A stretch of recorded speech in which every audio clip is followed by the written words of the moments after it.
Saan yan? Ano bang balita? Nagpunta pa naman kami kitchen 3 weeks ago. Di Oo. ba, remember yung sabi natin meron tayong Yeah, oo. kainan? Oo. Pumunta muna kami nila, Jerry. Ah, nila okay. Ron. Kasi first time yung pumunta ni Jerry, tara, ano tayo? Oo. Kain, gano'n.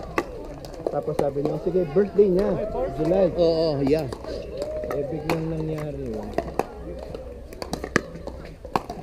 Dapat kasi kakain siya ng baboy.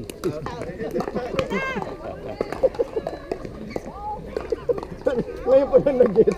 Ano nga pala yun? Muslim yun eh. Bawal yun. Sabi pa naman niya sa text, patlak eh. John, patlak siya eh. Oo. Wala magdadala ng baboy. Nakita ko nga yun eh.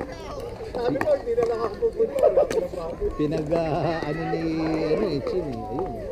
Ayun. Hopefully, at least mabisita lang natin siya.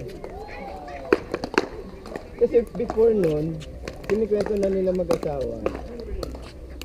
Na mild stroke na siya before. Oo. Sinabi daw sa kanya ng doktor na you have a mild stroke. Casual daw na sinabi nung ano.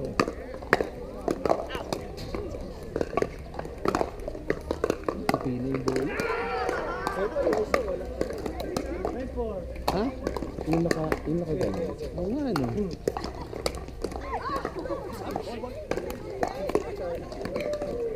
Mahirap yun, pati third. Hindi, ginaganon niya. Ginaganon niya. Kaya madalas po siya. Oo, kasi mataas eh. Dapat dito babae, di ba? Mabilis naman. Oo. Tapos na kagad.